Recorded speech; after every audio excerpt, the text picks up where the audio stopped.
ओम नमो भगवते वासुदेवाय, ओम नमो भगवते वासुदेवाय, ओम नमो भगवते वासुदेवाय। श्रीमद् भागवतम चौथा कैंटो 22वां अध्याय और 13वां श्लोक। तो कैसे राजा पृथु ने चार कुमारों का वेलकम किया, उनको बैठाया, संबोधन किया। उसके बाद कश्चिन कुशलम नाथ इंद्रियार्थार्थ वेदिनाम व्यसनावाप एतस्मिन् पतितानाम स्वकर्म भी। पृथु महाराज ने मुनियों से ऐसे व्यक्तियों के विषय में पूछा। कौन मुनि है? जो अपने पूर्व कर्मों के कारण इस विपत्तिमय संसार में फंसे हुए हैं। तो दिस इज कॉल्ड परिप्रश्नेन सेव्या। तो उन्होंने उनको बुलाया, उनका सत्कार किया, जो भी किया था हमने डिस्कस किया था। अब he is asking some very important question, ताकि वो कुछ बोलेंगे तो ज्ञान मुंह से निकलेगा। हाँ, तो उनको कुछ सीख मिलेगी। तो उन्होंने पूछा ऐसे लोगों के बारे में बताइए जो इस संसार में फंस गए, बिकॉज कि पहले उन्होंने कुछ कुकर्म किए थे, अब वो इस संसार में फंस गए। आप जानते हैं किसी ऐसे व्यक्ति को जो अपने कर्मों के कारण संसार में फंस गया? ओके, मैं एक तो, और शास्त्रों में कोई? भरत महाराज के लिए ऐसा मुंह से निकलता नहीं है। और कोई?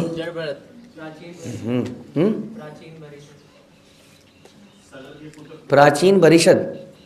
आओ नहीं, हाँ, तो हम कह रहे हैं जिनका अगला जन्म बुरा हुआ उसके बाद, ऐसा कोई केस जो हमें पता है। इंद्र एग्जैक्टली ठीक नहीं है। हिरण्यकशिपु ऑल्सो ओके, बट वो क्योंकि डिफरेंट थोड़ा सा कॉन्टेक्स्ट है। गजेंद्र, और वो दूसरा क्या कहता हूँ, मगरमच्छ। इंद्र कैसे? सुअर बन गए थे, हाँ जी। नलकुबर, मणिग्रीव, अपने कर्मों के कारण ऐसा हुआ। नारद मुनि तो अच्छा, नारद मुनि, यस, नारद मुनि पहले, उससे पहले जब दासी पुत्र बने तो उससे पहले वो गंधर्व थे, राइट। तो ये सब ऐसे ही कोई एग्जाम्पल उन्होंने पूछा, उसकी कोई ऐसी कोई कथा सुनाइए। ऐसी कथा सुन के कोई फायदा है? हमें क्या करना है इसका? क्योंकि हम भी ऐसा करेंगे तो हम भी ऐसे जीवन में जाएंगे, इसलिए बड़ा इंपॉर्टेंट है हम ऐसी कथा सुने। क्या ऐसे व्यक्तियों को जिनका एकमात्र लक्ष्य इंद्रिय तृप्ति है कुशल प्राप्त हो सकता है? बताइए। अब ये क्वेश्चन है, जिसका एकमात्र उद्देश्य हाउ टू एंजॉय है, कुशल प्राप्त हो सकता है? तो क्या उसके लिए कोई चांस नहीं है? क्या चांस है उसके पास? बार बार आता रहे के अलावा चांस क्या है उसके? बचने का चांस क्या है? वो भक्तों की शरण में तो कभी आएगा ही नहीं। किसी तरह से हो सकता है भक्ति उसको अपनी शरण में जबरदस्ती ले आए, एकमात्र चांस उसके पास यही है। अदरवाइज ऐसा व्यक्ति जिसका जीवन का उद्देश्य इंद्रिय तृप्ति है, हाँ बता रहे हैं, उसको कभी कुशल प्राप्ति नहीं होगा, जीवन में परेशान दुखी ही रहेगा। पृथु महाराज ने तो अपने निमित्त यह प्रश्न पूछा क्योंकि वे एक गृहस्थ की स्थिति में थे और राज्याधिकारी थे।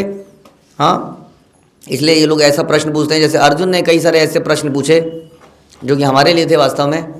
तो बता रहे हैं कि क्षत्रियों को 4 प्रकार के पाप कर्मों की छूट भी मिलती है अधिकतर। हाँ, जो भी इसमें राजनीतिक कारणों से उन्हें कभी कभी ये पाप कर्म करने पड़ते हैं। क्षत्रिय कभी दुष्ट क्रीड़ा से कतराते नहीं हैं, ये बता रहे हैं। इसी प्रकार यदि विरोधी पक्ष ललकारे तो क्षत्रियों को युद्ध से मुख नहीं मोड़ना चाहिए। पृथु महाराज के बारे में बता रहे हैं।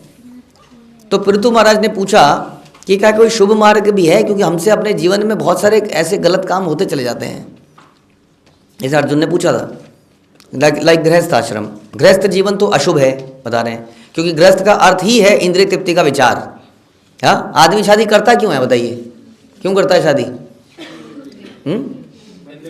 सेम वही, बरसात होगी तो पकौड़े मिलेंगे खाने के लिए। और क्या होगा? तौलिया समेटने वाली कोई आ जाएगी, हाँ, कपड़े धुल जाएंगे, और उसके अलावा बाकी इंद्रिय तृप्तियाँ। और फिर माताएं क्यों करती हैं?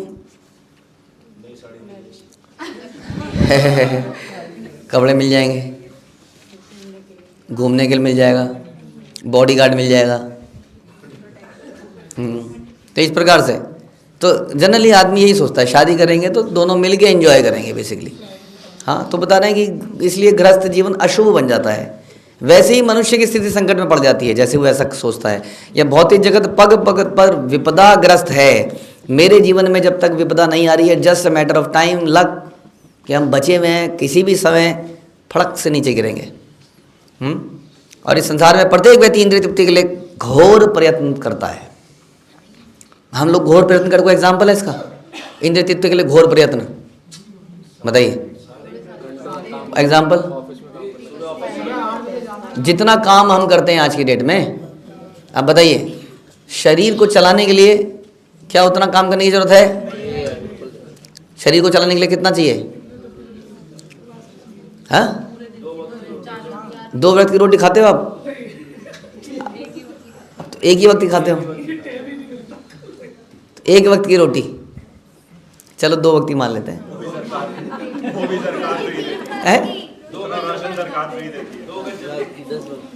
2 गज जमीन, वो भी अपनी हो ना भी हो तो भी चलेगा।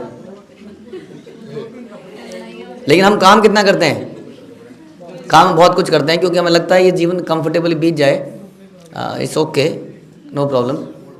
बट द मुख्य कार्य जो है जीवन का वो ना छूट जाए। असली चीज़ वही थी।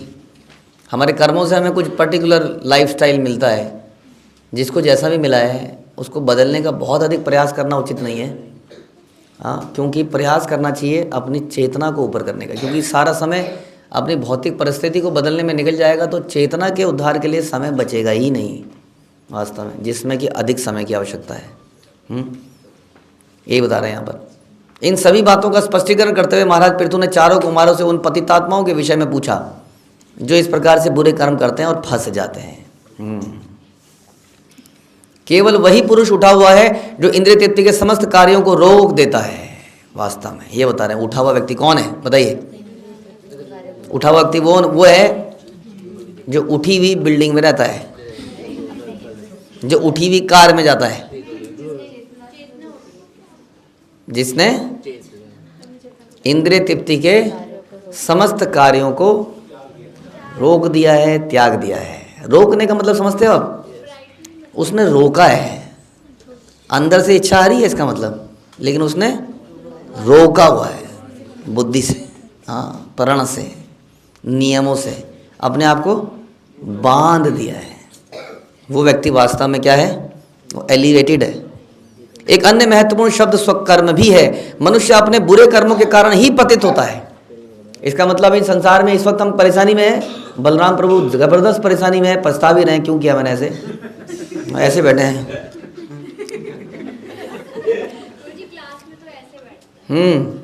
तो बिल्कुल सही स्थिति में हो। हम सबको ऐसे ही पछताना चाहिए। कौन सी मनहूस घड़ी में मैंने भगवान से बैर किया, क्यों मैं ऐसे आया, आखिर क्यों? तो प्रत्येक व्यक्ति अपने ही कर्मों के कारण पतित अवस्था में आता है। जब इन कर्मों के स्थान पर भक्ति की जाती है तो शुभ जीवन का शुभारंभ होता है। समझ में आया?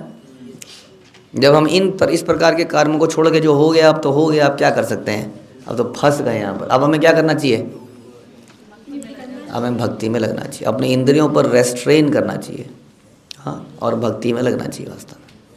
लेकिन समाओ पता नहीं किसने हमें ये बता दिया है कि भक्ति के आने के बाद भी आप बिल्कुल खुले घूम सकते हैं, छूट सकते हैं, हाँ, जितना भी खा सकते हैं, जितना भी सो सकते हैं। ऐसा हमें विचार आने लगा है। भवत्सु कुशल प्रश्न आत्मा रामेषु नश्यते कुशला कुशला यत्र न संति मतिवृत्तयः। पृथु महाराज ने कहा, महाशयों, आपसे आपका कुशल तथा अकुशल पूछना व्यर्थ है। क्या आप कैसे हैं? आप कैसे हैं? आप कैसे हैं? कैसे हैं आप कैसे हैं? हैं? बहुत अच्छे हैं। एंजॉइंग बस चल रहा है।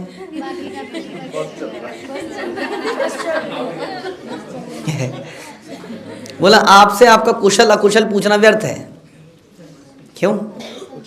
क्योंकि आप नित्य आध्यात्मिक आनंद में लीन रहते हैं। क्या मतलब? ये बीमारी, ये सुख और ये दुख जीवन में आता रहेगा, जाता रहेगा, आता रहेगा, जाता रहेगा। क्या पूछें? आज कितनी सर्दी है, आज कितनी गर्मी है, क्या करें पूछ के, तो आएगी और जाएगी, हम कर ही क्या पाएंगे इसके लिए। वैसे ही जीवन में, मेरे जीवन में सुख है दुख है, क्या हाउ डज इट मैटर। आज अगर मैं बोलता हूँ मैं बड़ा सुखी हूँ, कल मेरे जीवन में दुख आ जाएगा। ऐसा होता है आपके साथ, या बहुत दिनों से नहीं आया? आया, कुछ दिन पहले आया था, आता रहता है। मतलब आप लेकिन आध्यात्मिक आनंद में लीन रहते हैं, इसलिए क्या पूछें आपसे कि आप कैसे हैं, हाउ आर यू। आपके कुशल तथा अकुशल की मानसिक वृत्तियां नहीं पाई जाती हैं, आप डिफरेंट ही धरातल पे हैं। इस संसार में प्रभुपाद कह रहे हैं शुभ तथा अशुभ केवल मन का भ्रम है। अब बताइए, मन का भ्रम है, क्योंकि ऐसी वस्तुएं भौतिक जगत के संपर्क के कारण ही तो विद्यमान है, या आत्म माया कहलाती है। हम प्रकृति द्वारा अपने को उसी प्रकार उत्पन्न मानते हैं जिस प्रकार की स्वप्न में हम अनेक वस्तुओं का अनुभव करते हैं। फिर भी आत्मा सदैव दिव्य बना रहता है, लेकिन संभव आवरण के कारण सम्मोहित हो गया है। संगात संजायते काम, मात्र संगति से अनेक कृत्रिम आवश्यकताएं उत्पन्न होती हैं। नीड, नेसेसिटी, क्या है वो? Necessity is the mother of invention. What is that? यही है, necessity is the mother of invention. हाँ, इन्वेंशन, आदमी नए नए आविष्कार क्यों करता है? क्योंकि उसकी ज़रूरत है। बट ये ज़रूरत किसने बनाई? आज की डेट में हमारे लिए बहुत क्रिटिकल, सबसे ज़रूरी वस्तु क्या है? मोबाइल। हमारे बच्चे शायद इसको मैं समझ ना पाए, लेकिन 20-22 साल तक शायद, हाँ 22-23 साल तक हमने मोबाइल देखा ही नहीं था अपनी उम्र में। हमारे ज़माना वो था, बाद में तो कहेंगे कभी ज़माने में मोबाइल नहीं हुआ करते थे, हम तो अभी कह सकते हैं। हाँ, कई बार हम चर्चा करते हैं कैसे जाएंगे रेलवे स्टेशन में उससे लेने, एयरपोर्ट में पिकअप करने कैसे जाएंगे, फ़ोन नहीं होगा तो। हाँ, मेरा फ़ोन ऑफ हो गया, सारा केओस हो गया। हाँ, कैसे जाएंगे उसको, पिकअप कैसे करेंगे? अब हम तो कई साल जिए, तो कैसे पिकअप होते होंगे, कैसे ट्रेनें चलती होंगी, कैसे फ्लाइट आता हो, कोई लेने कैसे जाता, कोई लेने जाता था या नहीं? लेने का प्रचलन तो पता नहीं कब से है, तो जाते ही थे, सारे काम होते ही थे। कैसे होते थे बताइए? होते थे कि नहीं होते थे? तो क्या उस ज़माने में हम लोग दुखी थे? अभी देख रहे हैं हम पुराने ज़माने के लोग अभी भी 70-80, 90 साल जी रहे हैं, और अब लोग 60-70 साल जी रहे हैं। हाँ, और रोगी भी ज़्यादा हैं, इसलिए तो वो ज़्यादा जी रहे हैं क्योंकि वो रोगी भी कम है। तो बताइए, लाभ हुआ या हानि हुई? हम तो बड़े खुश हैं कि ये क्या मेडिकल कह रहा हूँ, साइंस की ने क्या बड़ी तरक्की करी है, सबसे बड़ी advancement of the era this mobile. तो यहाँ यही बता रहे हैं कि ये हम भौतिक इच्छाएं इनको क्या कर लेते हैं, इनको नेसेसिटी बना लेते हैं जीवन की। ये भी हम नहीं बनाई है, हमारे मन ने ही बनाई है। और इन चीज़ों का हम भोग करना चाहते हैं। जो ही भौतिक सुख की वृत्तियाँ उत्पन्न होती हैं, तो यूँ उसे भोगने के लिए एक प्रकार की उत्सुकता होती है, और हम चाहते हैं कि ये सब ने भोग लिया, मुझे नहीं मिला, और हम बहुत परेशान हो जाते हैं, बेचैन से हो जाते हैं यदि वो मिलता नहीं है। और जब बेचैन हो जाते हैं तो हमारे अंदर क्रोध पैदा हो जाता है। इस प्रकार, किंतु जो आत्माराम अर्थात स्वरूप सिद्ध है, वे ऐसे प्रश्नों के परे हैं। आत्माराम जो अपने में आनंद लेता है, भगवान की अनुभूति करता है, समझता है कि मैं भगवान का अंश हूँ, वो हमेशा आनंदित रहता है। ये जीवन की सिद्धि है। प्रारंभ में कुमार स्वरूप सिद्ध निर्विशेषवादी थे, लेकिन बाद में क्या बन गए? धीरे धीरे भगवान के साकार रूप के प्रति अट्रैक्ट हो गए और उनकी भक्ति करने लगे। इसलिए ऐसे लोगों के लिए संसार में कुछ भी कुशल या अकुशल नहीं है, वो डज नॉट मैटर है एक्चुअली में, because this is all matter, therefore does not matter. ठीक है, तो ये होना चाहिए। What matters, but what matters is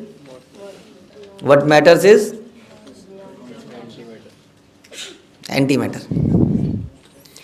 तो हमने जपा ठीक से किया कि नहीं, हमने श्रवण ठीक से किया कि नहीं, वो हमारे वास्तविक कुशल और अकुशल है। इसलिए वास्तविक प्रश्न क्या होना चाहिए? आपका जपा कैसे चल रहा है?